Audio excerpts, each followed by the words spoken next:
So we are going to get started. Call the meeting to order. The first agenda item is a potential and anticipated executive session. Is there a motion? I'll move to find that premature public knowledge regarding confidential attorney-client communications made for the purpose of providing professional legal services to the Select Board would clearly place the town at a substantial disadvantage, and further move that we enter executive session to discuss confidential attorney-client communications made for the purpose of providing professional legal services to the Select Board under Title I, Sections 313A1F of the Vermont Statutes, and invite Town Attorney David Rue, Public Works Director Bruce Hoare, and Town Manager Eric Wells to join. Is there a second? Second. All those in favor say aye. Aye. All those opposed, nay. We are in executive session.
Doesn't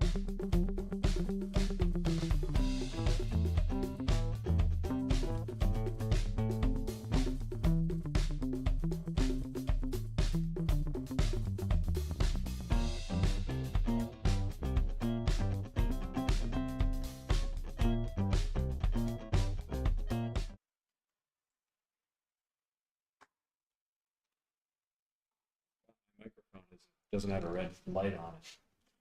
Just hit the top of Ah, there we go. Now I exist. Scott, you set? Yep. Okay, so we are back at 7:18 from executive session. Is there a motion based on our discussions? And actually, looking at presentation for this so that people know what super secret stuff we were talking about. Sure, Mr. Chair. I'm Dave Rue from the firm of Stitzel, Page and Fletcher. We're the town's attorneys. Before the board now is a settlement agreement to avoid litigation between the town and the Oak Hill Estates Association. This originates from a 1995 water storage tank agreement, so almost 30 years ago, whereby the developer of Oak Hill Estates exchanged land for a water tank and conveyed that to the town in exchange for certain commitments, including being provided water from the water tank, and that the town would monitor and test the water in the neighborhood. The water system up on Oak Hill Estates remains a private system, but the town committed in this agreement as part of its receipt of the land for water storage tank to monitor and test the association's water system, or water in the water system. Shortly after the agreement was signed, the town's obligations to monitor and test the water were forgotten, and they only came back to the town's attention approximately 2.5 years ago. So what this agreement does is it reimburses the homeowners association for roughly 5 years of testing expenses, plus prejudgment interest on those expenses from 2015 to 2020. The amount is $26,715.40. It resolves any claims the HOA would have against the town for those back expenses. And going forward, the town is reimbursing the homeowners association for to have a third-party contractor monitor and test the water in the association, or test the water in the association system. If there are any problems, the association remains the permittee and obliged to address those. So really, this is the town holding its end of the bargain up from almost 30 years ago. And the reason why we're only looking at 2015 to 2020 expenses is due to the timing of when the claim arose and the application of the statute of limitations, which would bar the association from recovery of costs going well beyond 6 years, going back before 2015. So that's what's before the board in this agreement. Questions or comments? Is there a motion? So I'd move to approve the settlement agreement with Oak Hill Estates Association and authorize the town manager to sign it. Is there a second? Second. Is there further discussion on the motion? All those in favor say aye. Aye. All those opposed, nay. The ayes have it. Okay, great. Thank you. Have a good night. Thank you. Thank you, David. Next on the agenda, the minutes from July 25. Move for approval with any changes necessary. Is there a second? I'll second. Page 1.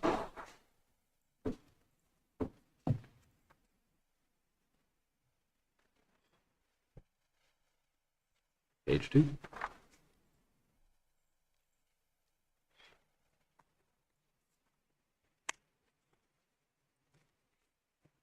Page 3.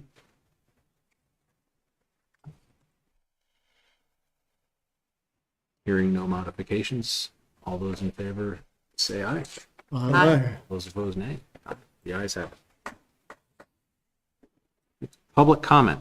This is a portion of the meeting that, where any member of the public can make any comment to the board. It does not have to be something that is on the agenda. It can be for whatever you want. I would ask to please rein yourselves in terms of time. But is there anybody who wishes to make a public comment? Okay, if you can come forward, state your name and... Sure. I'm Dave Yandell, live on Oak Hill Road. I'll be really brief. This regards the Verizon contract and the brick church. I think that would be a mistake to pursue it. And I think and there are a lot of other people that feel that way as well in the community. I would urge you to take a little deeper dive and hear what some of the community have to say, people that have used that building and have knowledge of that building intimately over many years, as I have, but there are many others also that have concerns about this. All I'm asking is that you give yourself an opportunity to hear that, those concerns before you move too far ahead with this. That's all I have to say. Great. Okay. Thank I you. won't give you my reasons now. You have a busy agenda, so. Yeah. And we are going to be taking that deeper dive. So Thank you. Other opportunities. Appreciate it. Thank you, Dave. Any other public comment? Nobody in the room? Eric, is there anybody online? Nope, no one online. Okay.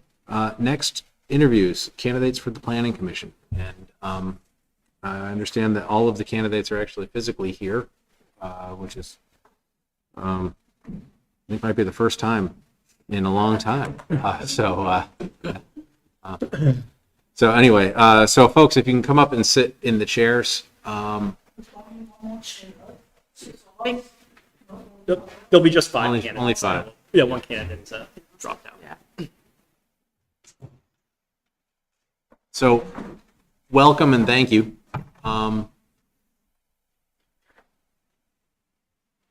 What I'd ask is if people introduce themselves and give a thumbnail sketch of who you are and why you want to be on the Planning Commission. Then there are questions that we were asked to present by the Planning Commission. So I will actually moderate that moment and ask the three questions to each of you individually going down. And then after that, the board will have some questions for you. So if we can just go starting with my left, and just tell us who you are and a little bit about yourself and why you want to be on the planning. Absolutely, thank you. I'm Stephen Shepard. Lived in Williston since 1991, my wife and I. My background is not in planning. You can ask my wife about that. But I spent a lot of time working with communities on a variety of topics. One of the areas where I believe you need assistance is communications. And what I mean by that is that you do a good job of putting out everything that people need to know. I want to help them tell the story. It's what I do. It's what I've been doing with organizations all over the world for a long time. The second thing that I bring is a career in telecommunications and IT technology, not so much from the technology side of the house. I mean, I had that, but really more from the, now that I have it, what do I do with that side of the house? What is the human in that this could bring? And as a result of that, I've spent a lot of my time all over the world working in areas like smart cities, smart agriculture, helping organizations make decisions about technology that will really help them make their entities more livable as a city, bring more services, bring public safety, more transparent government. I'll stop there. I'm talented to really get through. Good evening, everybody. Thanks for having me here. My name is Vikiya. I moved to Williston about a month plus ago, somewhere in July, right after fall. I'm new to here. I'm part of the local company's so-called part of the organization. I've been posted here. I live and serve as a part of the team in Singapore, Germany, Malta, and I'm here now. What I bring though is that from my experience and what I see among my colleagues, right, living here has been tough, especially for people out of town, like getting a place, finding good establishment. So if I say, I think I want to do something about it. So that's why I think the first week I'm here, I submit for the applications, and I stated in the past to planning commission maybe, try to understand, what is happening here. And I really find that many of the things have to be long range plan, right? So that we can see 3 years down the road, 5 years down the road, whatever we did, becoming a reality, right? So I really find that we should do something about it. We shouldn't be limited by housing and any other activities to grow the town. I think we have a lot of opportunity here. We all have to work together to make it work. And I'm very glad that there are so many people, because I look through the minutes, you all have a past two commission appointment. There's only one, and you just have to appoint it. So it's happy that we have so many of us. I think definitely this is a good sign for the town. Thank you very much. Ron Bliss. I've been here since 2006. I've had the advantage of, if not living around the country, I've been in parts of the country for a long period of time to see how they tick. Williston is now very similar to where I came from out of Connecticut. And it was, when I got there, it was on the very edge of a farming community that turned in now to a suburb and probably one of the largest grand tax lists on the East Coast. And I had the fortune to see the things that they did right and the things that they didn't. And I would like to share that here on the planning board, just to make sure that we do it right and we don't give up the beauty we have, but also meet the needs we have. With probably a lot of emphasis, in my opinion, on moving forward with building our infrastructure so that we can keep the things moving forward that we need to. Hi. My name is Hannah Kessler, and I've lived in Williston for the last 3 years, and I commuted to Williston for the 4 years before that. I moved to Vermont from the Chicago suburbs. And in that time, in the 7 years, I've seen Williston change a lot.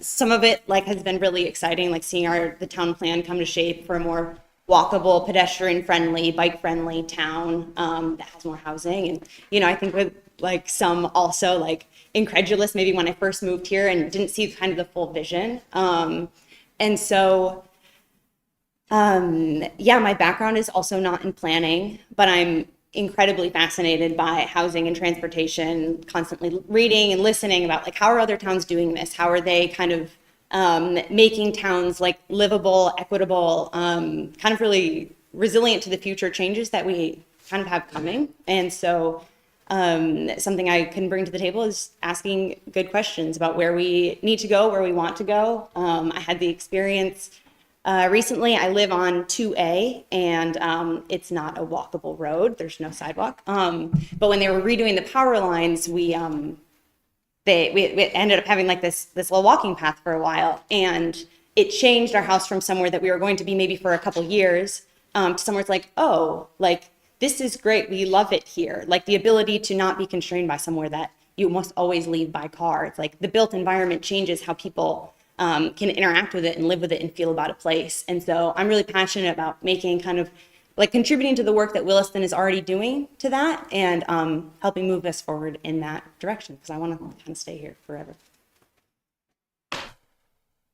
I'm Kyle Sale. I've lived in Williston since 2018. I grew up in South Burlington.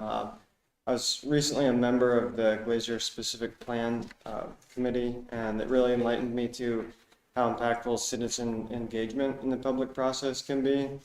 Personally, I really enjoyed working on the committee, and I found myself learning a lot from other people as they shared wide ranges of opinions and experience, which helped me broaden my own perspective.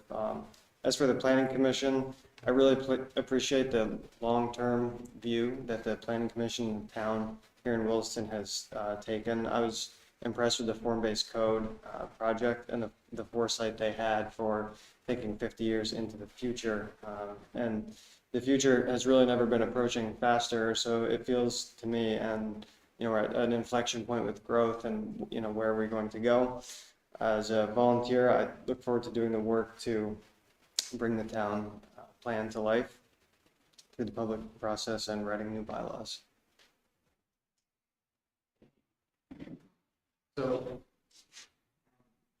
the planning commission us to ask questions, so this isn't the way these things usually run, but I'm gonna take it upon myself to ask the questions, and we'll go in reverse order. So first question, are there people or community members who are not adequately represented or served by planning practices in Williston currently? Who are they, and how could they be brought into the conversation? Yeah, that is a good question, and I could say being on the specific plan committee, even though it's small, hearing from different perspectives from people, I kind of became aware of there is a broad group of people in Williston, and you sort of maybe have this narrow mind of what you think the representation should look like. And I will say, I thought, like with the form-based code, the town did a good job of trying to meet people where they are in terms of availability of when sessions can be. And so I think that is a good way to do that, is offer different times and venues for people to be able to participate. Everyone has different schedules, availabilities, jobs when they work, and so I think just offering a range of times and forms for people to contribute and encouraging them going out. And the 4th of July, I think there was a planning booth. That was a good way to just be present in the community and run into people. Great. Do you need the question repeated? Could you? Yeah. Are there people or community members who are not adequately represented or served by planning practices in Williston currently? Who are they, and how could they be brought into the conversation? Yeah. So I think like the Planning Commission does a really great job at putting out the information. I think you touched on this earlier, like with the newsletters, setting out the form-based code, and even some of the sessions that they have, but also opportunities online to provide input, which is good for people who saw that opportunity was available and then were able to take advantage of it on their own timeline. A population that might be getting missed, I know I personally get a lot of my information from Front Porch Forum, and I think a lot of the town does as well. And so all the Planning Commission stuff is really well available on Front Porch Forum.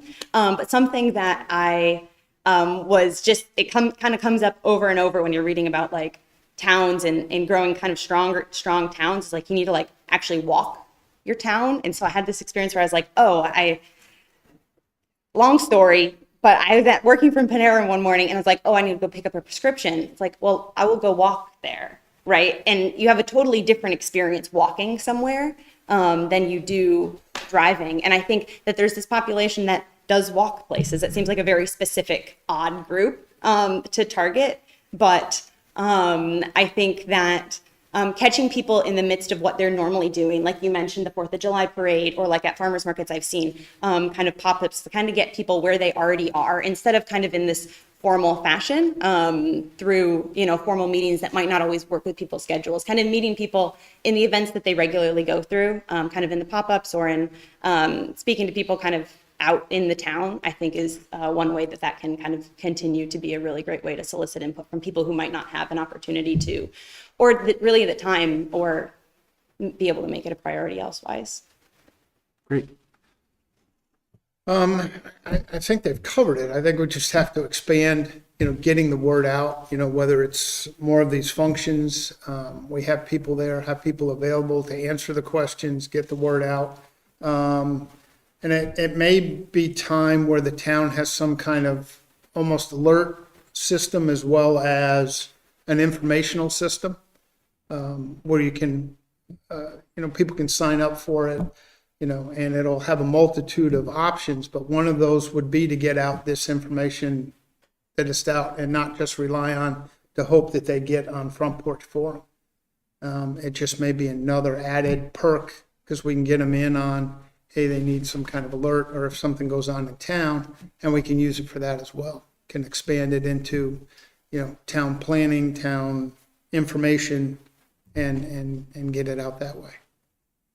Do you need the question read back? No.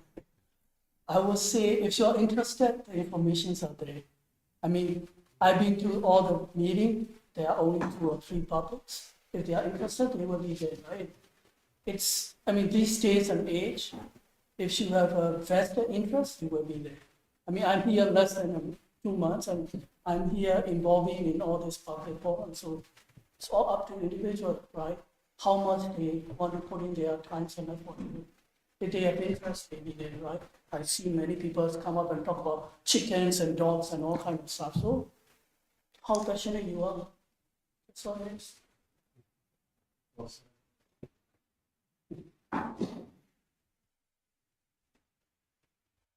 I think one of the challenges that we face, that we need to really confront, is that there's a problem of apathy in the community, in the state, in the country, pick a place. We have apathetic issues. And people come to the conclusion that my vote doesn't count, I'm not going to understand it, I can attend the meetings, but it makes no difference. And we've all seen it. I mean, it comes in the right form. The definition of leadership is about painting a picture of what could be, not a picture of what is. And I believe that it is the mission of any town's leadership to do that, to paint a picture that says, let me show you where we're going. Would you like to come along? Would you like to help us get there? Let us show you how much better things could be if you were involved. Help us make it happen. And when I talked about the communications issue, this is what I was talking about. We have all the information. Friends here said, I think we can put it out there in a more coherent, passionate, story-based way that will cause people to say, I had no idea. I had no idea. Your point about walking around town, it's fundamentally important because you don't get to know the town until you're at that level where you can stop and look at things. I do it all the time, and I'm constantly surprised at what I find and what I then understand that I didn't understand before. So I think that group of people that are not being served or being underserved is really not because they are being singled out or because there's an issue. I think it's because the information isn't being presented in a way that would cause them to want to engage. Next question. We'll start kind of with you in the middle. Williston will soon be rewriting its comprehensive plan through the lens of livability, resiliency, and equity. This plan charts policies for the next 8 years with an outlook to 2050.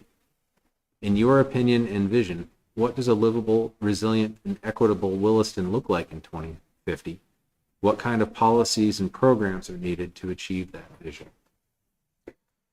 Well, I think one of the things is the longer we can go out, the better we are. We know we can plan what's coming, we can plan how to pay for it, how to deal with it, have the time to implement it.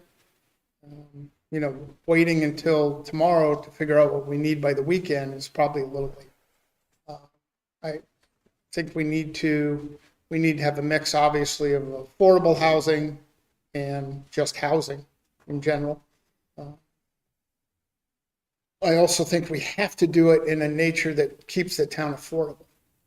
I think without, at the current rate we're going, the previous town I lived in, you could buy a house, which you could buy a house for when I moved here. Now, the median cost for a house is $2.2 million. And I mean, I don't see that happening here, but we've already seen a massive increase, and the house is doubling in price and things like that. So we have to find a way to keep this affordable so that we can continue to generate more people to come here, build the tax base without causing it to only be a one-tenth of the society.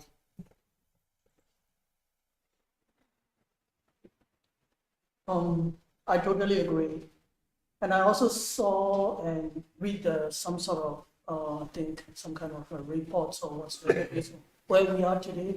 Right, we have many people who work here, but they have to come out of town, right, from different neighborhoods of town. That's very sad, right? We have so much land. We have probably 80-90% of the town land is not developed, right? We have land, we have people here, and we say cannot house them. So which means we have many opportunity for us to grow the town in more responsible way, right? Of course, we cannot just pay all the single family home, right? So that's not how it should be. Right? We should have all the so-called different type of housing option for all different layer of life, right? Who are residents of the town. So we got to make sure that we're to plan that. Another thing that I can think of, which we don't have it here, though, is some sort of transportation system that are more sustainable. It could be a light way, I don't know, whatever it is, like many other towns have. If the town is getting bigger and bigger, we should think about that. I'm pretty sure, 20 years down the road, 30 years down the road, those will be affordable and implementable for us, right? So we should start thinking about that kind of stuff, right? Whether is it connecting from here to downtown Burlington, I don't know, whatever it is. We have to think about all those kind. And many cities that I live in, they have multiple different options, not just driving a car. Driving a car is only very basic form of option of transportation, so we should definitely think about that. Would you read the question one more time? Yep. To make sure. Williston will soon be rewriting its comprehensive plan through the lens of livability, resiliency, and equity. This plan charts policies for the next 8 years with an outlook toward 2050.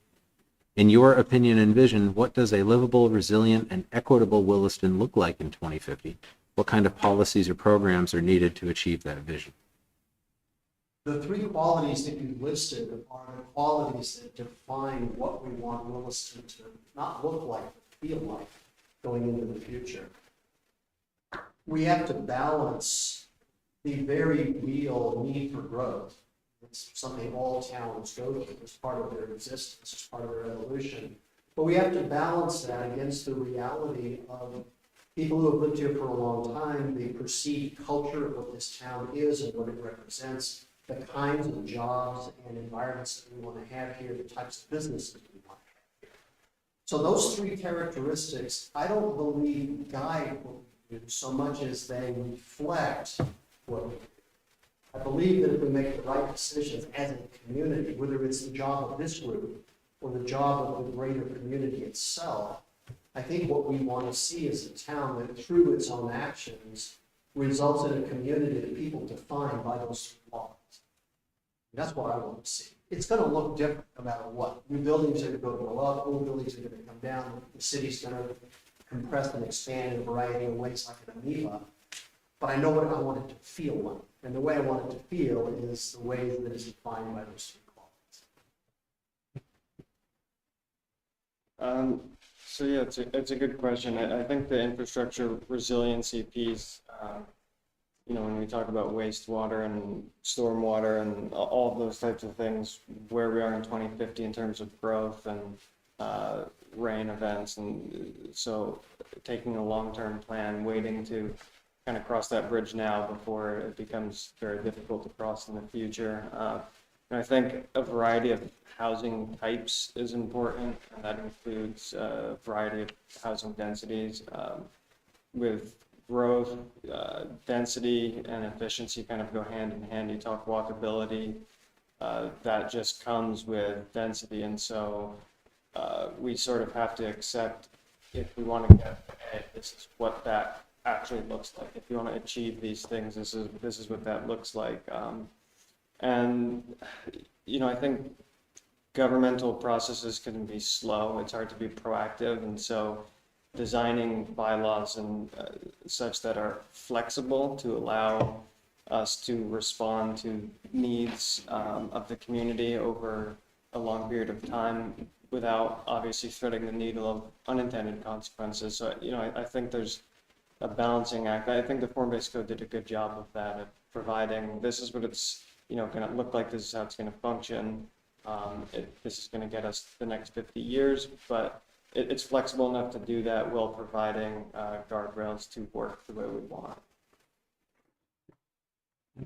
Yeah, I think that the form-based code that was put out provides like this really good blueprint for getting us there in terms of talking about like livability, equity, you know the one I'm talking about, and resiliency, in terms of say transportation, right? Infilling buildings, so parking is we get more of like a park once and then you walk around environment, like infilling with more apartments and things that can have multi-use spaces that can transition, say instead of a box store, can transition between offices to studio apartments as the town can grow and change, because the things that we need now or in 10 years aren't going to be the same things that we need in 50 years, right? And so I think that blueprint in some ways like gives us the sense of like, this is what it will feel like. When I think about what I want it to feel like in 50 years when I'm in Williston, I want to take a bus to maybe the park and ride and be able to, or I want to take my bike to maybe the park and ride down the road and be able to get on a bus and connect to many places, right? When I think about those three aspects, it's like multimodal transportation, again, not relying on my car to get everywhere. And again, that does give us this density, but it also gives us this human scaled walkability, right? And so kind of that, again, gives into this, like, this is what the town feels like. You're like, yes, those are our goals. Those are the things we want to achieve. But again, it is kind of like this guiding, you know, sense for how the town goes. And so real quickly, like when I think about an example, right? So Ghent is in Belgium and they were like, we really want to be bikeable. We really want to be pedestrian. And they looked at Amsterdam like, that's awesome. But Amsterdam was like, we put all this investment in, we built all this stuff specifically for that. And Ghent was like, we can't afford to do that. And basically like overnight was like, we're redoing how the roads, that we introduced certain roadblocks in certain places. And these roads became car traffic this way. But anyways, all that to say, it essentially changed traffic patterns kind of like overnight. And they were like, we can't afford to do this massive infrastructure project, but we can take this shortcut to a pedestrian friendly future and make that our ultimate goal. And so I think thinking creatively, like obviously that's a city and that's a really big stretch, right? But like thinking creatively about how we get there, knowing that like maybe it's not massive projects. Maybe sometimes it really is, but like thinking creative about what's the actual end goal that we're trying to serve here and what's the way that we get there. So I think that's what, yeah, that's there. Great. Okay. Thanks. I will now turn it over to the, well, actually, I'll ask the Jeff Fears question. Sure. Okay. We had a select board member, Jeff Fears, who always asked this question. And it's the reason we let him do it is because it's awkward. But just let me go down the line that if, we have a relatively small town, and therefore it's possible that there could be a conflict of interest that would arise between you and the board that you sit on. So how would you recognize it and what would you do about it? Let's just go on down. I've sat on a number of boards that have faced this in the past, and it has happened. And I think the way it's been handled in almost every single case is, number one, by being deliberate about the kinds of things that can lead to conflicts of interest. I'd rather I know about it, I'd rather I discover it through my own work and present it to the board, because I know that if I don't, and we've seen this in the past, if I don't or someone else does it, and it's found later on, and it further complicates the issue of dealing with whatever the situation was in the first place. So I think it's two things. We join a board like this, whoever we are, to serve the community. And to come in and know about a conflict that could challenge that commitment is destructive. So if I knew about it, I would instantly come forward with it and let the board know, or whatever the appropriate reporting pattern was.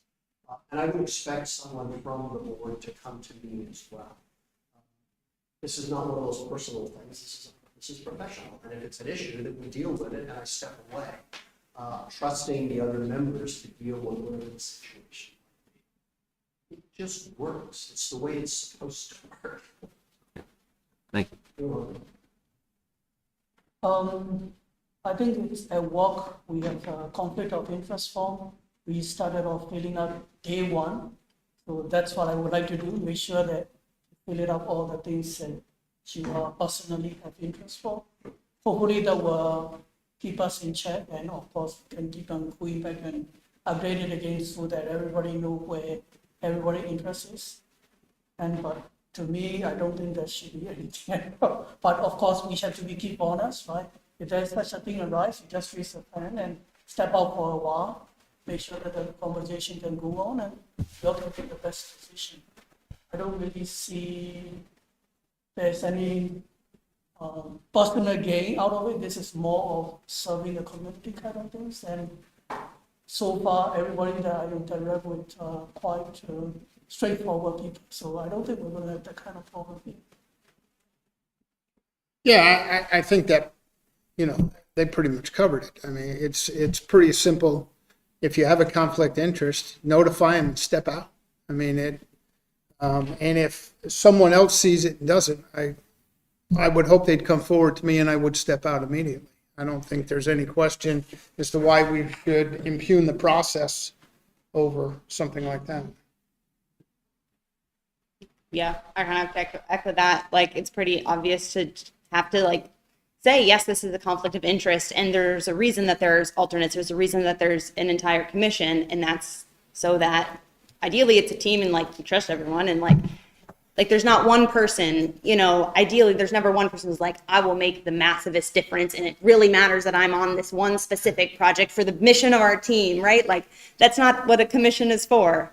And so if there is a conflict of interest, I would step back, notify, and I think everyone else as well, but that's the hope. Great. Yeah, I think it's pretty straightforward. Even if there's an appearance of conflict, that you should just err on the side of being overly transparent and you just work through it ahead of time. I always think about when making any decision, what would this look like on the front page of the paper tomorrow? And is that going to be something I'm happy with? So I think it's just err on the side of being transparent and deal with it ahead of time if it arises. Great. Okay. Board members.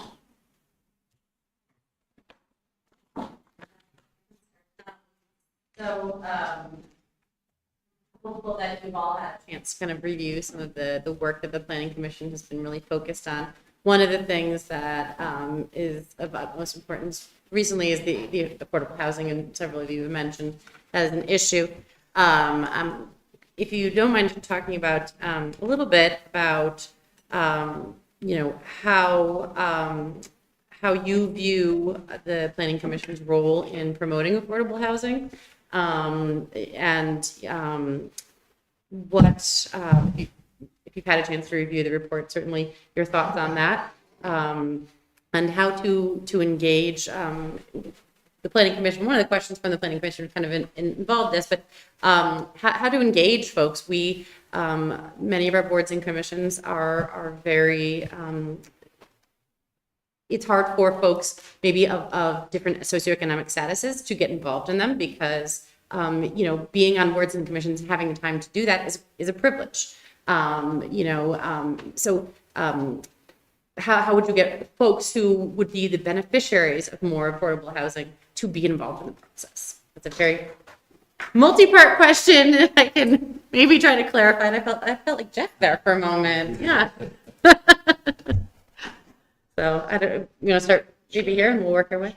Yeah, I think the meeting people where they are is important. Like you said, it is a privilege to be sitting here and being on a board, and so finding ways to interact with people where they are on a daily life, making it easy to get the feedback. And I've learned you shouldn't assume what somebody's perspective is, and it's best to hear from them, because you may often be surprised and learn something by listening to that. So I think that's really important. Affordability, I mean, it is just shocking to me how expensive things have gotten, and what we call affordable housing is still quite expensive. And so that's the flexibility of having different housing types and making the growth management and development process efficient to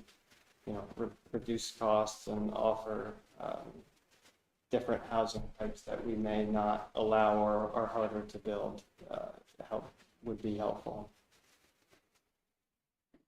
Yeah, in looking at the housing report that I think that was put out a couple weeks ago, something that really stood out is the big mismatch in housing types that are desired and housing types that are available. And so even when I think about when I was first moved to Vermont and was commuting to Williston, I was working in Williston.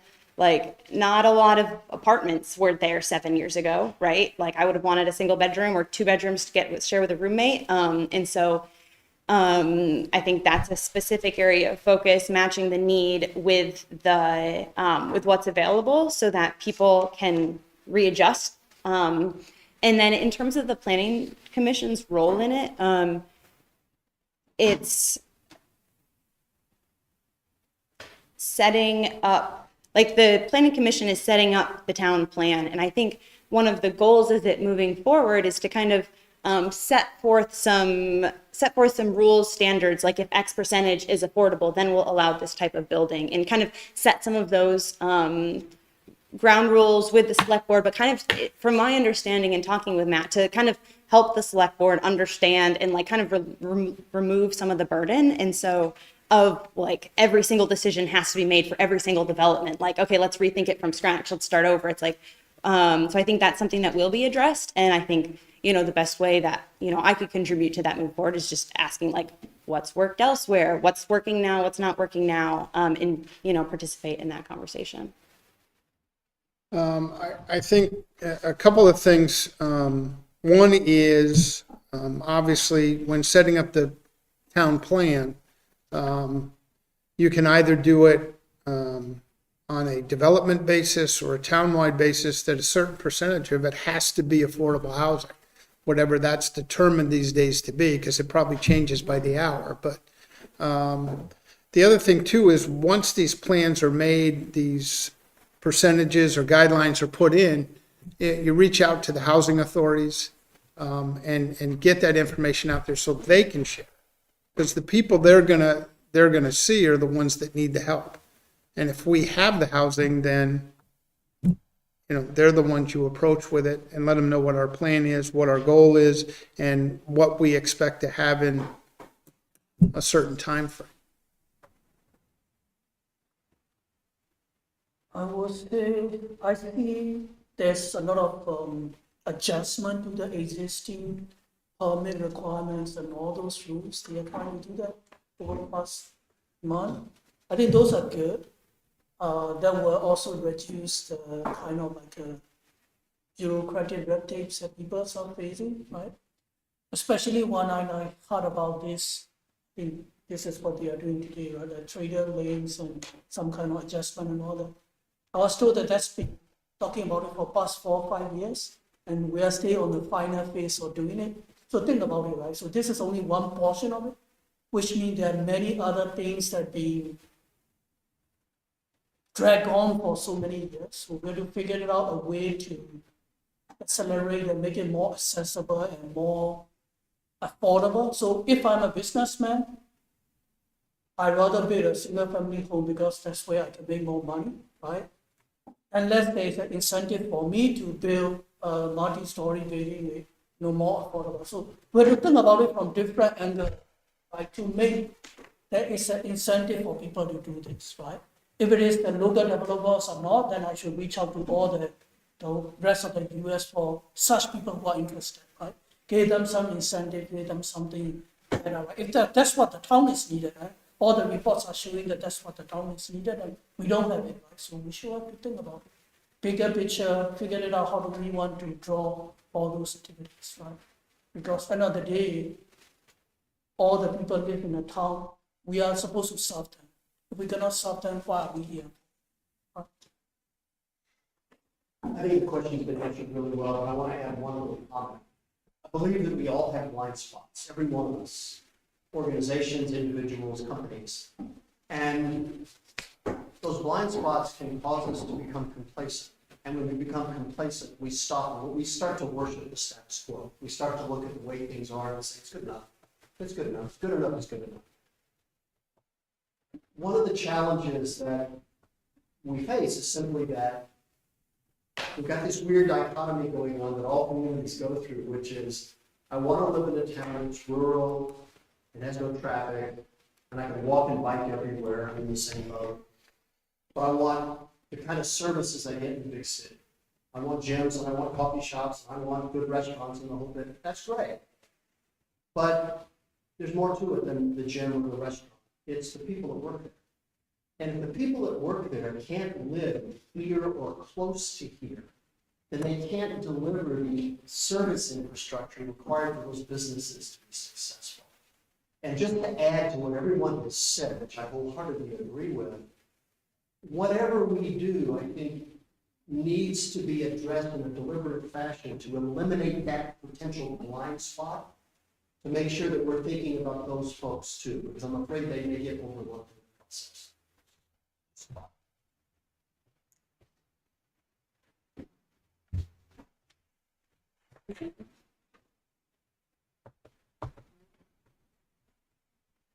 Mike, any questions? Yes.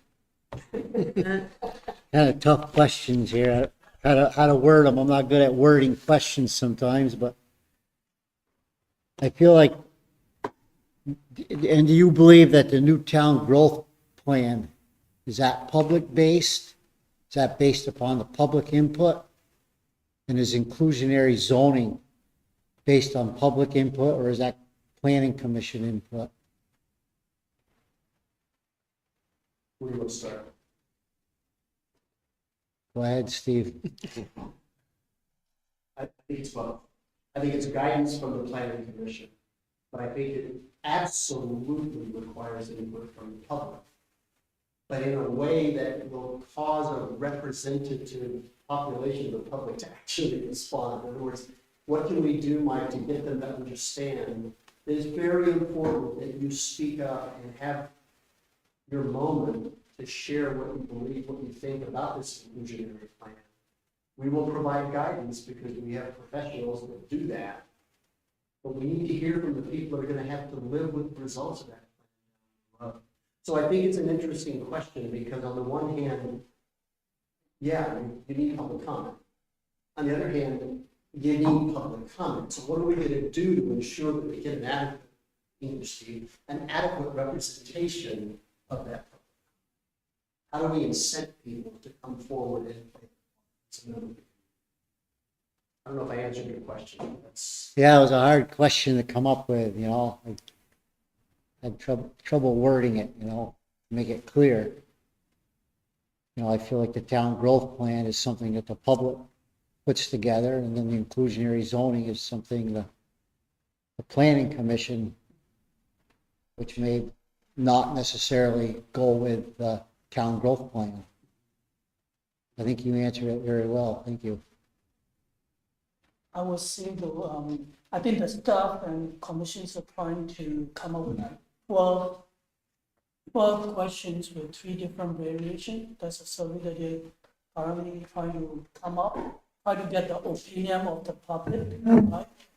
So that we can use that as a base to create this, you know, this so-called 20 years plan. So that's where we are today. And I would say though, when I was trying to listen through all these 12 different questions or variation of it, there is a honest interest to get the feedback from the public. I think we really need to sink in all those feedback, use those as so-called basic foundation for us to plan.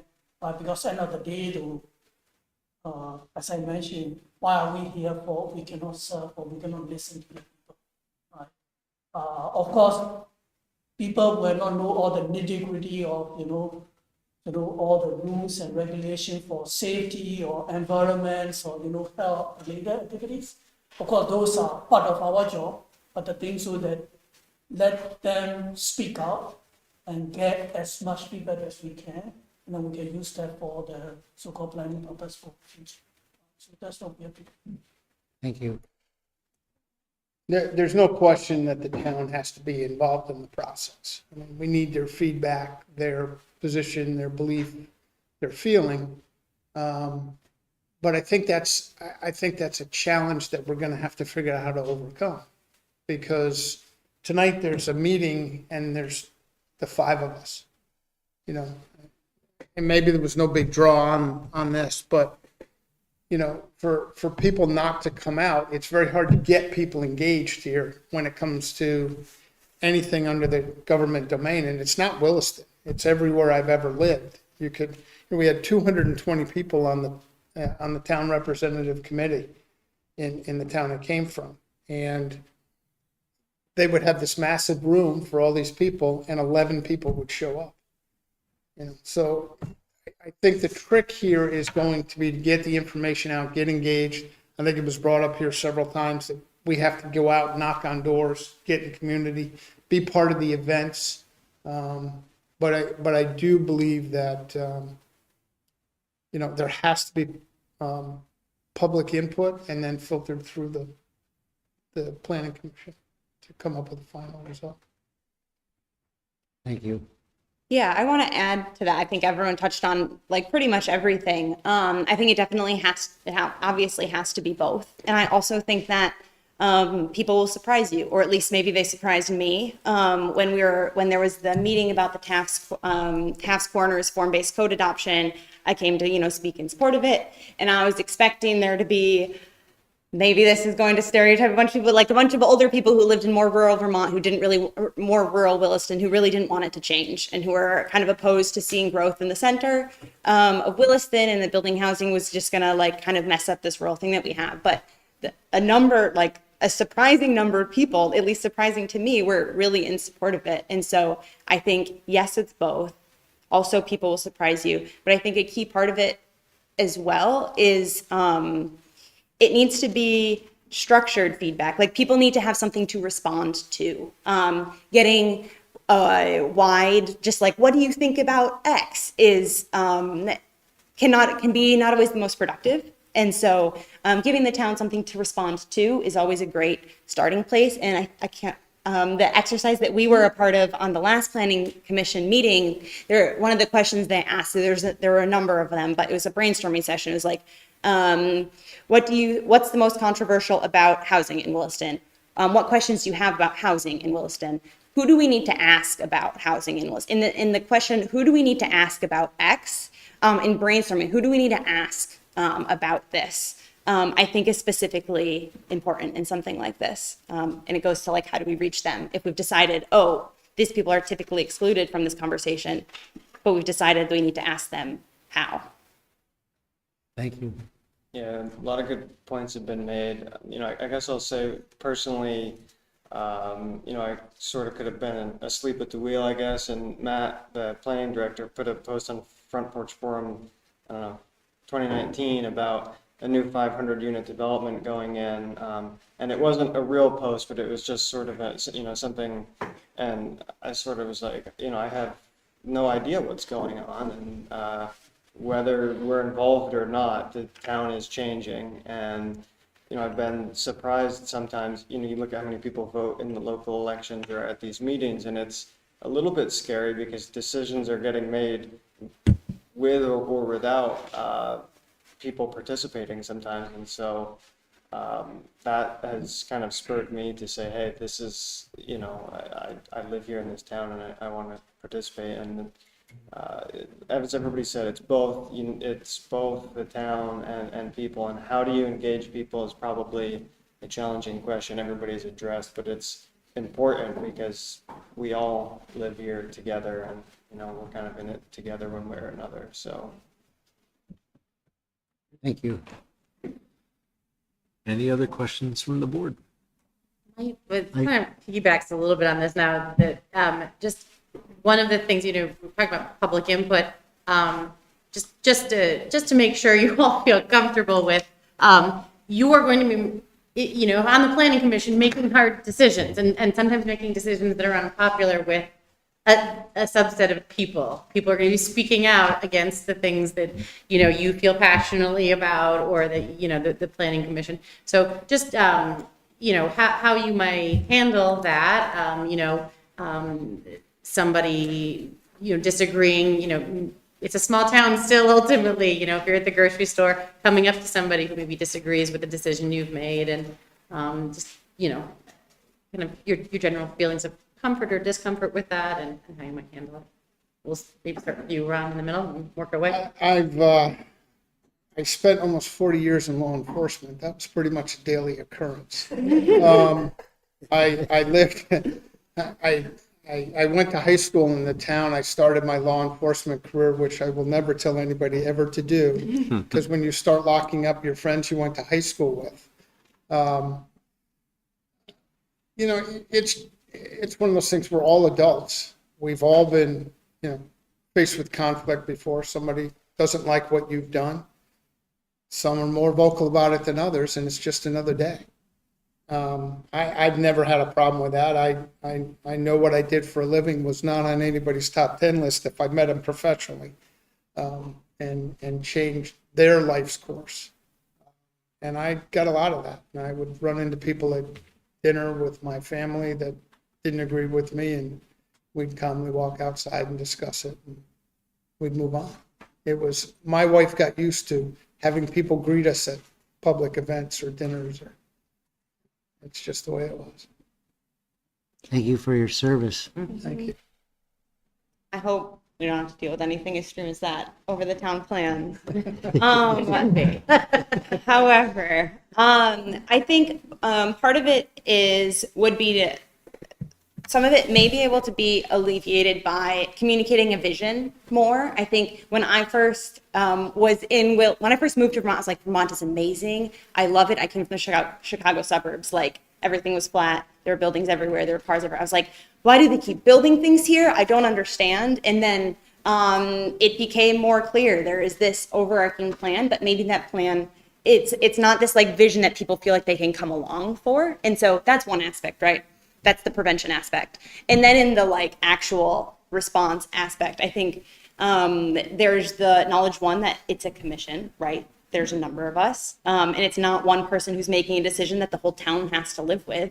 It's the planning commission, the select board, and ultimately the town is giving input. And so there's that aspect, but you know, not everyone agrees with everyone, and that's kind of the nature of how things are now. And so communication is part of it, and that's, to some extent, that's the biggest, you know, that's one of the biggest things that you can do in terms of prevention and also like alleviation.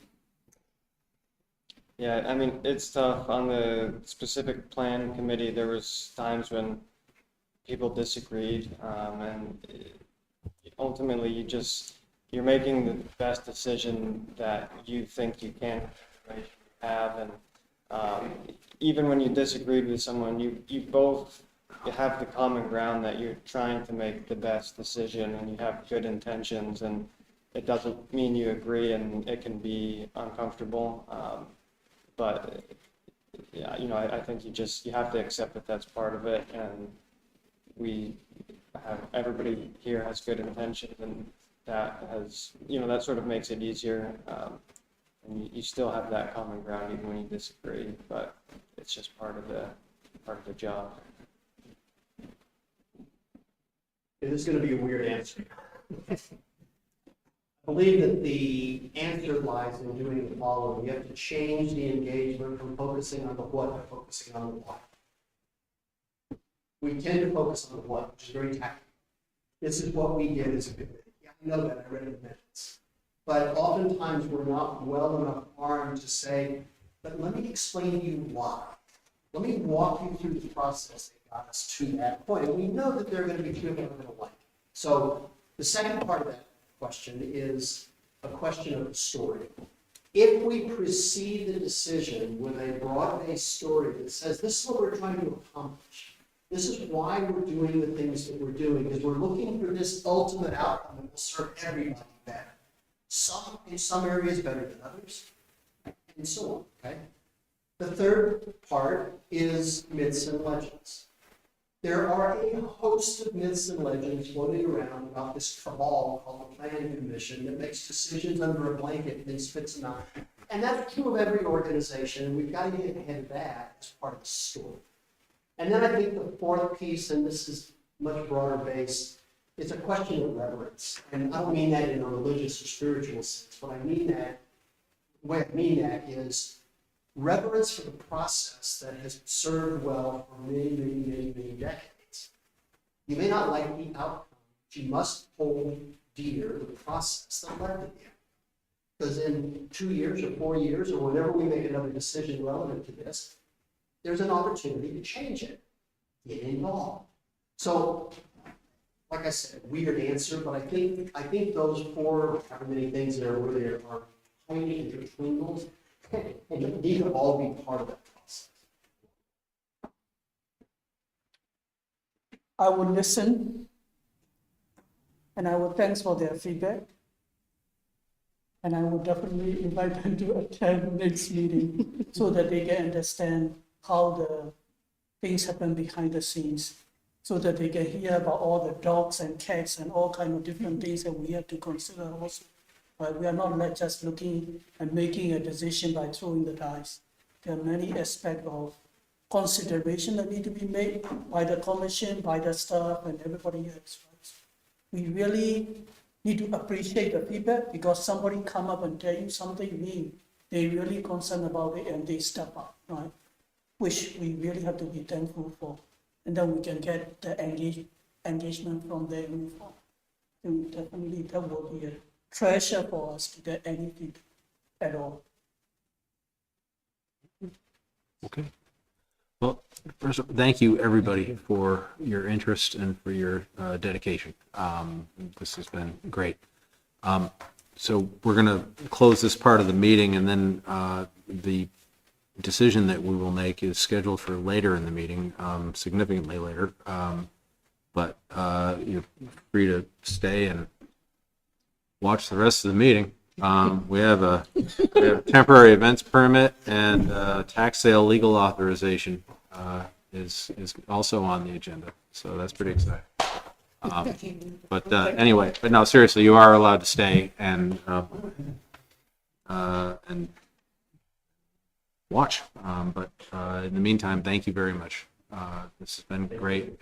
Wish we Yeah, could thank you appoint all. all of you. So. Thank you all for your Thank time. you very much. And there are other boards and commissions too. So Yeah. yeah. If for some reason this isn't Great where point. you end up, please Great point. consider other opportunities. Thank you all so much. I'll stay. You can, right? So next, temporary event permits. Can you bring us up to date on that? So we have 2 temporary permits scheduled coming up at the Catamount for us chronologically. September 12th, it's a UVM collegiate cycling event called the Burmy Senders. There's a pun there somewhere. I thought that was a typo. Seriously. Yeah. Oh yeah, The- I just read it. The berms on the Yeah. cross. It's at the Catamount Community Forest. It's 7 a.m., 7 p.m. Partnership with the UVM cycling team, Eastern Collegiate Cycling Conference. It's been about 200 people. Some tents. This event staff's reviewed it like any temporary event permit. Comments from police department, fire department. They've mapped it out. So they're aware of the staff comments. No objections to them. I think it's well organized. Staff just had some conditions they included, so no other objections from staff. Moving forward with this, should the board wish to. Questions for Eric?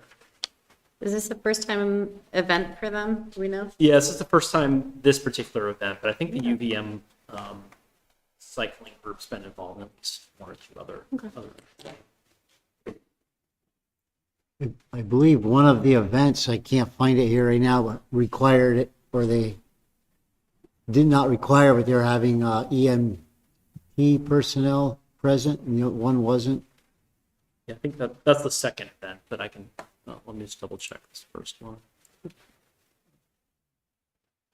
Yep, this one with the bike race, they're going to have a fire EMS on site, and they'll handle hiring that individual through our partnership. So, no further questions. Is there a motion? We'll move to approve a temporary event permit for Burmy Senders at the Catamount Community Forest. Is there a second? Second.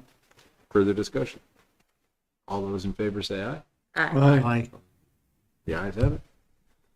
The second one, this is the third year they've done this. It's Richmond Ultra Trail Fest or Rut Fest. This is put on by the Outdoor Family Center with the Richmond Trail Running Club. This is actually an overnight event. It's a 36-hour celebration of the running community. The 2 course loops, 1 aid station, goal to see how far they can run as a community. I think they'll have about 150 people, 50 to 75 on the site at once. You'll see in their application, they describe their plan for safety, especially since it's overnight with monitoring of the course, headlamps. This has gone on the last 2 years. We haven't had any issues or concerns with staff comments. We're not, fire's not recommending that they stage on site the whole time, but they were comfortable with how they've outlined it for safety with raised officials. And, a couple people, I think, that work there will be camping. We didn't have concerns with that. Similar, staff doesn't have any further concerns with recommended approval. Questions for Eric? Are there facilities for restrooms overnight? Yep, they've provided, there's portalettes on site. I really appreciated how they addressed each of the fire department and police department's notes individually. That was really helpful. And this is their third year, and they've been great stewards of the land. So We're finding the process is working well, especially for the Catamount events. We chatted about with the license agreement a bit, but especially these larger scale events on the property, just to make sure there's some just good, diligent event plan for emergency services. And that goes with it. Further questions? If not, is there a motion? move to approve a temporary event permit for Rut Fest at the Catamount Community Forest. Is there a second? Second. Further discussion? All those in favor say aye. Aye. Aye. The ayes have it. It's not- This,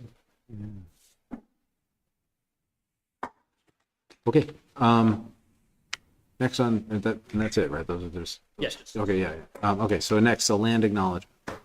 Eric, can- This is back on the board's agenda. The board originally looked at the first draft on July 11th, presented by the Regional Partnership. Following that meeting, a subset of board members worked to develop a second draft that's included with the agenda. I shared with the board some public comments received on the draft document following the initial discussion.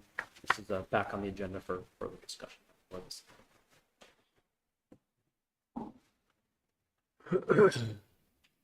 so my,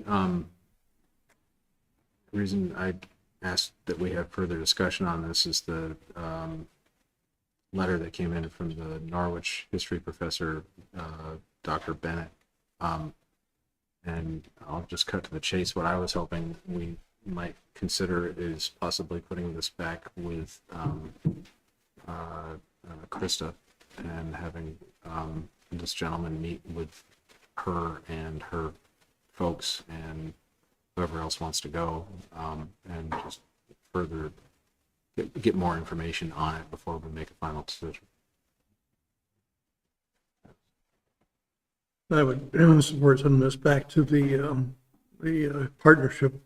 There's been one minor change in the draft there. Also, there's still one typo in there, the higher elevation instead of evaluations. So, but we did get some good feedback, public feedback from the two. One that had a lot of pages of stuff, which I did not read the whole thing.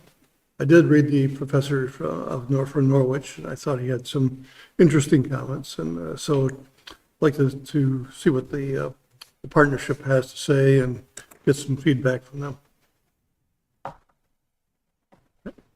I also read the professor from Norwich. I thought he had some valid and some interesting points. And the current draft, I know it's the second sentence that says Williston recognizes that colonialism and oppression are a current and ongoing process. I think that's unnecessary. So it sounds like we have consensus to I agree. I think, and I think to the professor's point, in the hope, and I think not to speak for the racial equity partnership too, was that this is the beginning stages. That is not that we would adopt a land acknowledgement and move on. That there would be, other efforts within town for education, opportunity for inclusion, and so forth. But yeah, I definitely promote the Priscilla and the racial equity partnership in further exploring it in the meeting. So. Okay. So Eric, can we ask, can you to send that message back and facilitate, or ask that the meeting be facilitated between this person and the partnership, and whoever else wants to attend, I guess. Sure. Would you want any member of the select board to attend that meeting, or the town manager to attend that meeting? I don't express an opinion on that. I think if people on the board want to go, they should. I might be interested in going, but it depends on, it depends on what else I have going on.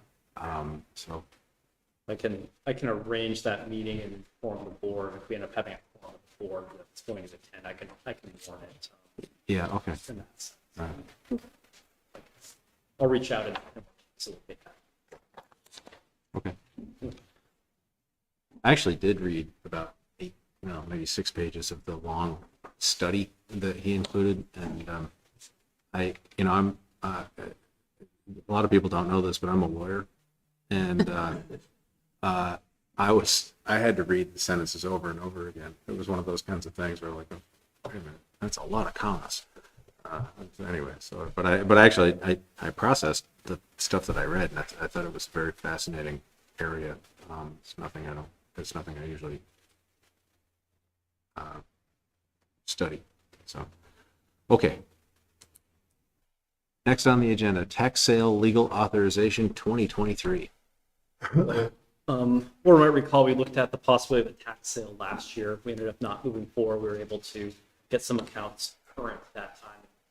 A lot of this is the timing of not wanting to have a tax sale occur when there's a year redemption period, and we didn't want to end during the winter months. So just to back up, set the context here, our policy for collection and payment of property taxes outlines the process for conducting a tax sale. It's a method for collecting delinquent taxes from taxpayers who will not pay voluntarily. This step's generally taken after many attempts to communicate with property owners are not responded to. One of the roles of the town manager per the town charter is the collector of delinquent taxes, and that role makes a determination of which properties to include in a tax sale. The role of the select board is tasked with authorizing the town attorney to conduct the tax sale process. We've identified 4 properties for a tax sale, and we provided notice to them to make a full payment of the outstanding balance as of yesterday, the 14th of August, or we would be planning to proceed to this next step. We didn't receive further communication or payments for those properties. So the next step here would be, if the board authorized legal counsel to assist, we would send extending the warrant for delinquent taxes, the second notice. We would set a date for the tax sale. Those properties can still pay their delinquent taxes and penalties and fees up to the time at the day of the tax sale. They can, if the tax sale is conducted and the property, a successful bid for the property, it's held in escrow for a year for redemption period, so the owners of the property can retain their title if they pay the sale price plus 1% interest per month over the years. Recognize that finance staff has put a lot of work into this over the last year. We had a demand report that we had. Our delinquent tax balance sheet was about $350,000 in May of 2022, and it's currently just over $100,000 dating back to the 2012 to 2013 tax year. So we're certainly, our approach is always to work with people to make a payment plan. We provide notices every month, but we get to a point where we need to move forward on these accounts. This is the next step to. Questions for Eric? Have any of the owners of the 4 properties attempted payment plans, or? There's been limited communication as I'm aware. at least one property made some payments. There's been some communication. Hoping we might be able to still gain some momentum with that property, but no one's set forth a payment plan the town would find acceptable.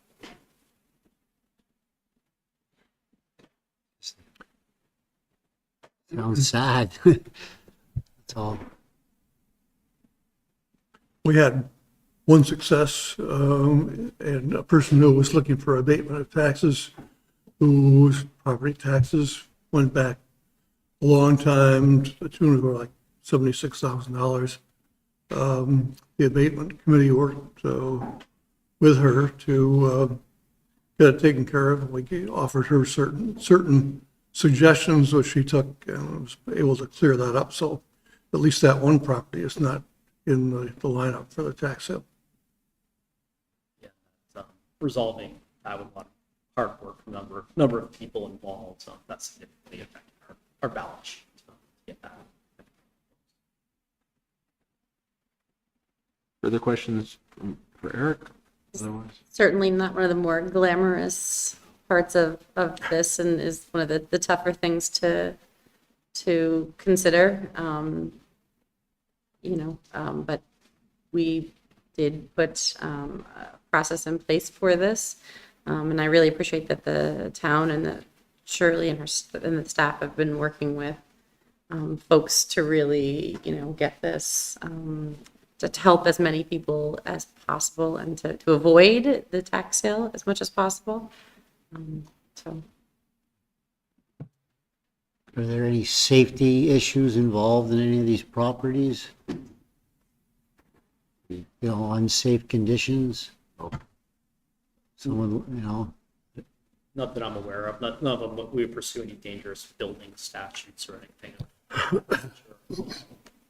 As the next step in this process, there will be a title search conducted on the town's behalf, which is what the town attorney will do. And part of properties sold at tax sale, the price will recoup the attorney's fees that the town encumbers to provide that legal research and conducting the sale. yeah, thanks. It's tough. It's tough to make decisions without knowing all circumstances,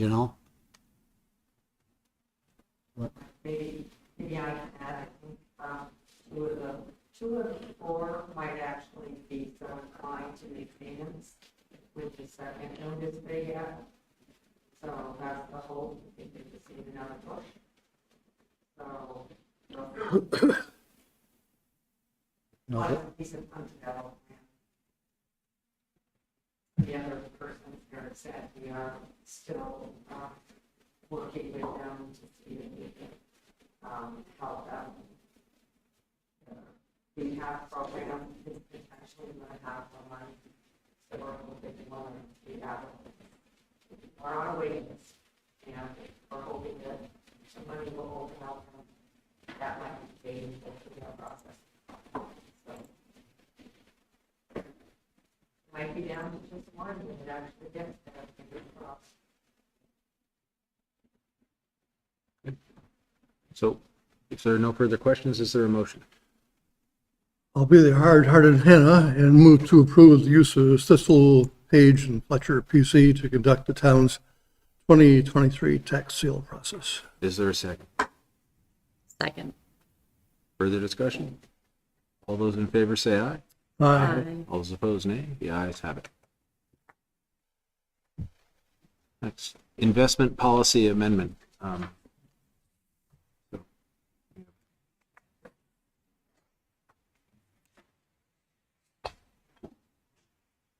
The Wolf of Wall Street. Good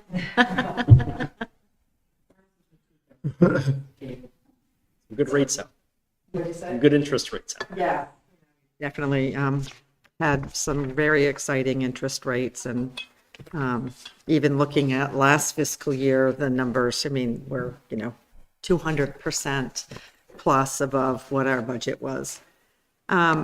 So to do the revisions to this policy, there was really one thing in particular that we needed to revise it for, but Eric actually got a bunch of policies from our neighbors, and so we just included some of the other language, like we beefed up the purpose, on the policy. We expanded, so the one piece was it just had the treasurer. We will have assistant treasurer hopefully in a couple months. Is to have that other person be recognized in this document as well, to act if Mary is not here. But the one piece where I'm going to confess that the town has been out of compliance with this policy, even when Deb Beckett was here. We have a relationship with Great Eastern Management, and we pay them a small fee, and we get CDs, but those CDs are from banks within the United States, so all covered under FDIC. We don't invest more than FDIC limit, but that is not currently covered, and that's the reason, the main reason for the change, because honestly, the rates we get are so much better through them than any of our local banks. So like 50 to 75 basis points more than we're getting locally. So it's a huge difference when it comes to return. So well worth it. There's no more risk. This currently says just Vermont financial institutions. There's no more risk to be California bank than a Vermont bank, as long as our CDs are under the FDIC limit. So we're fully insured. And the other, and you can say, no, we want 3, but whenever we invest, this current policy says we need to go out and get 3 quotes for rates, but we're always going with the banks we currently use, so we're continually asking the same people over and over. So we changed it, instead of 3 quotes to 2 quotes, because we typically know the few banks that give us the best rates, and that's where we go there. One being the Great Eastern Management as well. We always go to them first now because, like I said, the basis point difference in the CDs that they can provide to us, even we pay them 15 basis points. Even with after the 15 basis points deducted, we're still seeing 50 to 75 basis points difference in the CD rate. So well worth it. So unless you have any other questions, I'm set. The spelling of some of the names on the signature. You like those old ones? I couldn't believe it. That was, yeah. Yeah, yeah. Yeah. So, hearing no questions, is there a motion? They move to approve amendments to the investment policy as presented. Is there a second? Second. Further discussion on the motion? Hearing none, all those in favor say aye. All right. Opposed, nay. Thank you. Thank You're you. welcome. Vermont League of Cities and Towns Annual Meeting Voting Delegate. The Vermont League of Cities and Towns and the Property and Casualty Intermunicipal Fund and the Employment Resource and Benefits Trust, or VERB. The town is members of all 3 of these. Will hold their annual meetings September 26th this year in South Burlington. Oops, Killington every year. I'm a member. I sit on the Property and Casualty Intermunicipal Fund Board of Directors. Held that role for a couple of years. Passive, that's our insurance trust for property casualty and insurance that we're a member of. We'll hold our annual meetings for all 3 of those boards. I'm planning to attend, should the board wish to appoint me the voting delegate for those 3 annual meetings. Questions for Eric? I'll move to appoint Town Manager Eric Wells as Williston Delegate for the VLCT, passive, and VERB annual meetings. Is there a second? I'll second. Further discussion? All those in favor say aye. Aye. All those opposed, nay. The ayes have it. Congratulations, Eric. I hope this Nice comes that with it's near home this time. I mean, a plaque and perhaps a canned ham. Thank you, Town Manager Eric Wells.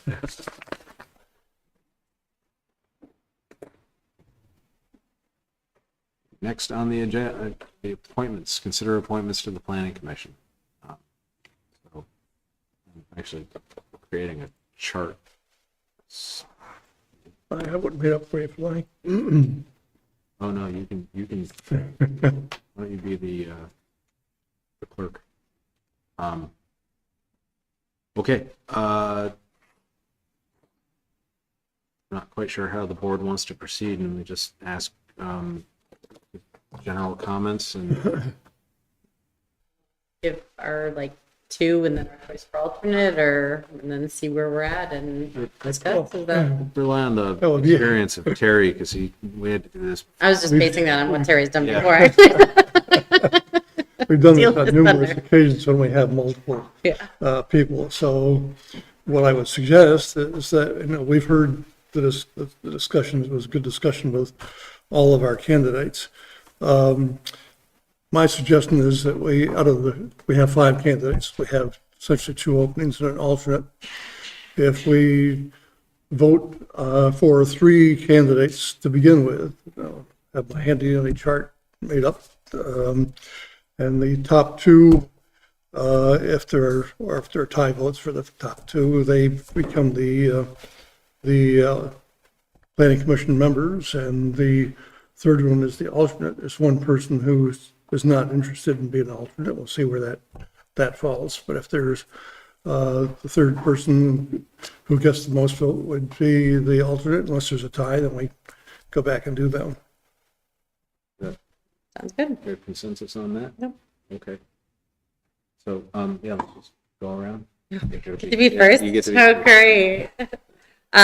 So I was so impressed with everybody who interviewed. I really just admire everybody, thoughtful answers, and stepping up to do this is a huge,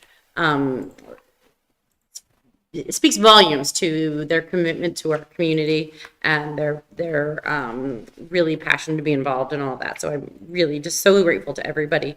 But I think the 3 I think would be Hannah and Mickey and Steven. So Maya and Shepherd, and yep. Yeah. So, yeah, I agree. This is actually one of the more difficult choices that I think we've had to make. And my choices first is Hannah, and secondly is Steve. I just thought they had great insights and a bunch of skill sets.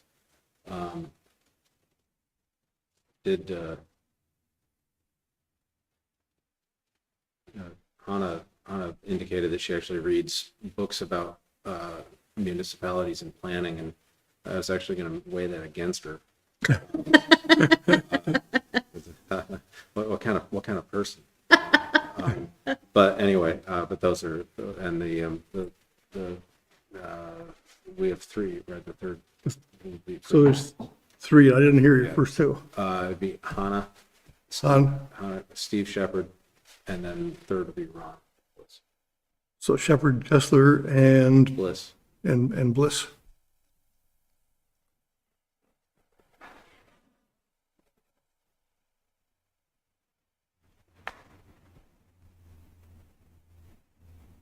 Mike?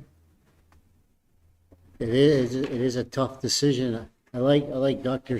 Stephen Shepherd's 3 qualities that are not look like, but feel like. That was a good comment. I liked, the communication and story, getting it out to the people. It's, thank Ron Woods for his service. Somehow about not giving up the beauty, but meeting the needs. I like that comment. I like Hannah's comments about more bike and walk friendly. She really liked the form-based code at TAC corners. I thought that was important. I think that form-based code at TAC corners is good. So those are some of the comments that stood out for me. So who are your 3 that you're voting for? Dr. Steve Shepherd, Yep. Ron Woods, and Hannah. Ron Bliss and Hannah Kessler? Yes. Okay. And that leaves me, and I would be voting for Shepherd, Kessler, and Myatt. So that leaves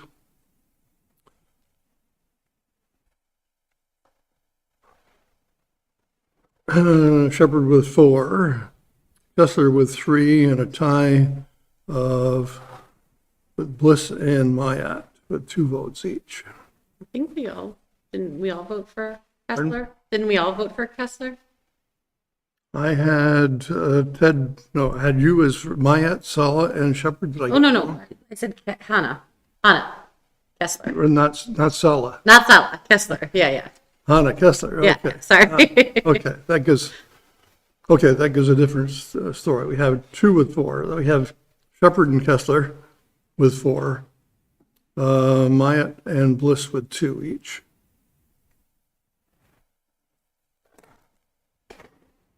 So we would need to, for the alternate, we would need to have a tie breaker among Myatt and Bliss. Both of them said they would serve as an alternate. Pardon me? Wasn't there one person who said they did not want Yeah, that was Sala. to? Well, interesting procedural question then. I mean, do we talk and work that out amongst ourselves, or do we postpone and wait for Gene to come back? And because the other 2, Shepherd and Kessler, Gene can't change the result of that anyway to do with the number of votes. But on the other hand, I don't want to delay the appointment unnecessarily, but I don't have a strong opinion. But what do people think? How should we? I mean, I think if Jean would be willing to watch the interviews and be the tie-breaking vote, I think that would be the best possible outcome. Carrie, what's your opinion? The alternate probably is not critical at this point, but we did have the 5 candidates in. Both of those our folks are interested in being on it. I'd like to resolve this tonight, but Okay. Well, Mike, how do you think we should proceed? I think the chairman should make the decision. All right. Okay. Let's take it up. Let's take it up tonight. Let's get this done. Then. So we're deciding between. Bliss and Myatt.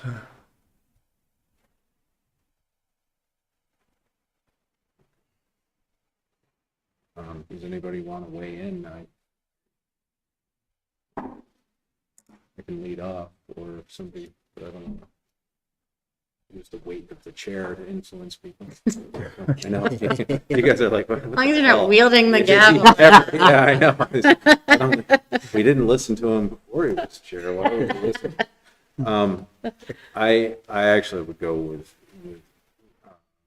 Ron Bliss over Mickey Maya. I think just because of the tiebreaker for me is the number of the longevity of being in town. And that's perhaps it's arbitrary, but I think it's a valid point. And that's in the tie. That's what I'm going to go with. So you're voting for Bliss? Yes. Greta? What a terrible choice. I mean, a terrible one and wonderful. I mean, in the best possible way, obviously, to have, so many folks, who were so dedicated to the town, and really want to serve the town this way. I think just, ultimately it just came down to just certain responses to certain answers, and language I think either would serve very well as the alternate, and to vote as needed. So But yeah, I mean, I would still go with Maya personally. You're running for my, Yeah. Mike? I think we should, yeah, I agree, practice inclusivity, and I think having someone with a different opinion would be important on the board. So your vote is for? Mickey? And that'll be my vote as well. So we have, so Mr. Myatt would be the alternate. So we need some motions at this point. Yeah.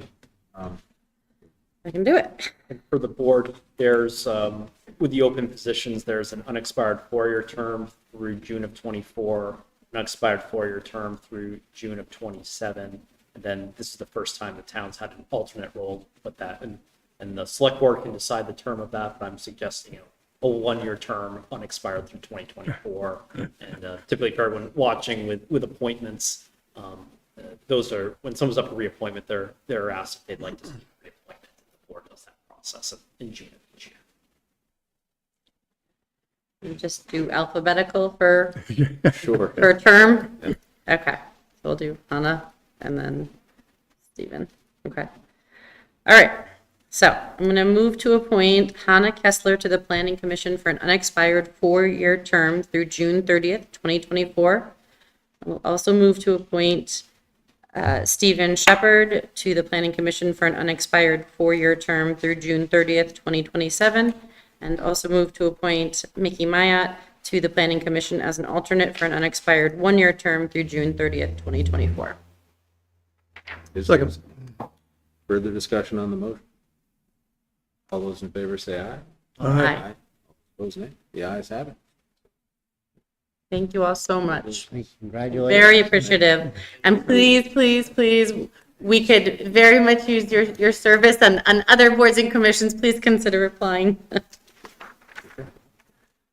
Okay, that what brings us up to manager's report. So the quarterly report for the fourth quarter of FY23 was included with your materials. Certainly let us know if you have any questions after review there. Good news, our local option tax report also came in for the fourth quarter of FY23. Really staggering numbers. We collected over $1 million in that quarter. We budgeted about $3.4 million on FY23 for revenue, and we collected $3.9 million. So we had a positive variance of just under $470,000 local option tax of revenue. So that will follow the unassigned fund balance at the year-end financial statement as we move that each year. Some other good financial news. We closed on our bond for the summer bond pool with the Vermont Municipal Bond Bank for our ambulance financing. We got a coupon rate or an interest rate of just over 3%. If you recall, the select board put this question back to the voters to consider a bond rather than short-term borrowing with the anticipation we could achieve a lower interest rate. I believe, I didn't check with you necessarily, but I believe this is lower than what the banks would have offered. So we're able to save some money for the town in interest with taking that approach here. So that's good news. Our ARPA outreach, I've been working on this the last couple of weeks. I went to Trucking Tuesdays for the board meeting and chatted with some folks there. I was at the library. I'll be in some other locations throughout the month. I've gotten some good email comments as well. All the select boards, policy advisory boards and committees are also taking this up in the next month and a half. My plan is to prepare a report for the board. And I tried with Ted about holding a public hearing on the September 19th select board meeting as well. So I'll look to compile all that to the board in early October, discuss next steps there as well. And there's been a number of projects staff had brought up in our capital plan. So I'll package that and work to kick off a discussion with the board, kind of coinciding with our FY25 budget process, which is right around the corner. Lots of exciting things. And then to bring your attention, I include a 45-day notice for a large solar project, 3.5 megawatts over 20 acres at Global Foundries property off Redmond Road. The scope of this is interesting. I think over 8,000 solar panels for this installation on 20 acres.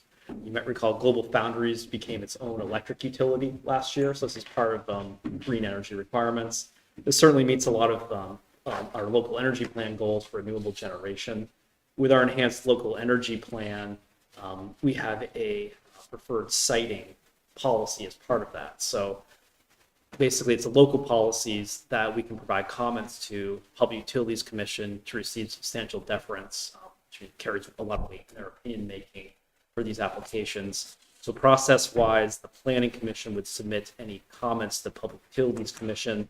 We'll have the Energy Committee reviewing this in conjunction with our local energy plan, to make sure it's in compliance, or they want to offer comments on it.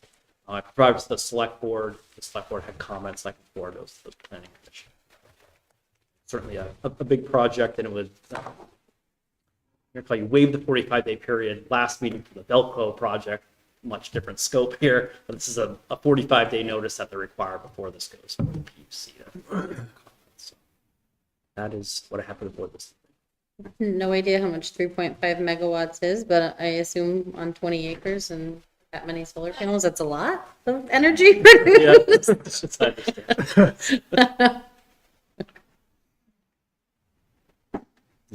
understand. I guess I don't really understand. I mean, I agree, you know, I guess I agree with what you have. I just wonder, Global owns the property and we're only just approving that they do this in the town of Williston? Yeah, it's Global Foundries property. So for this installation, the State Public Utilities Commission would need to approve it. Yeah, I believe there will be some local, I'm sure there'll be a local planning, zoning permits, probably an administrative permit. I haven't chatted with the plan director on that piece of it, but the town can provide comment on a public utility that's going to be installed. So that's where they are in the process right now, before it goes to the state commission. Okay, thank you. Further questions for Eric? Other business? 3 catering permits this evening. I can go through them if the board wants to take them in a batch here. Yeah, that'd be great. First is a wedding on August 26th at the Isham Family Farm. Another event August 31st at the Isham Family Farm. There's going to be a concert that evening. This will be beer service, just beer from Frost Brewery. They'll have a open air tent and a roped off area, no outside drinks allowed. And then on September the 2nd, a wedding at the Red Barn Gardens, just down the street from here. That required a temporary event permit, but it didn't meet the thresholds for the select board to review it. So staff's reviewed that. I've approved a temporary event permit with some conditions that we're going to follow up on for the events. But staff has approved temporary event permit, which I want as a prerequisite before considering the catering permit. So staff does not have objections to these 3 applications. Great. Questions for Eric?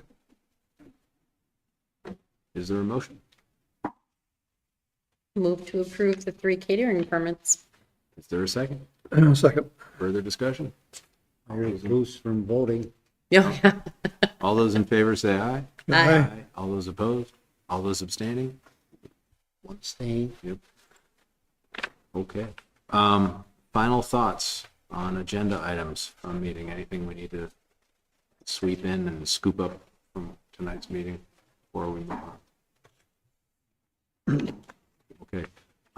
The executive session, I just started getting ready, and I've discovered I forgot my homework. There are a number of things that I had compiled that I don't have with me. So I apologize. Sorry about that. This is embarrassing, but I'm wondering if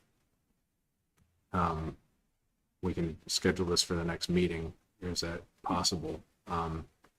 Okay. And is that okay with people? Yes, it is. Okay, so that's September, it's September 5. Okay. All right, yeah, and actually technically I think we're past your contract, right? But you're showing up anyway. Yeah. We just appointed him as the rep I know. to the VLCT at I know. Bath. I know. It's discussion on extension, so that's the contract still. Yeah. Well, okay. Well, I'm glad you think. All right. Okay. So there will be no executive session because of my ineptitude. So, with that, there's nothing left on the agenda, and we are adjourned.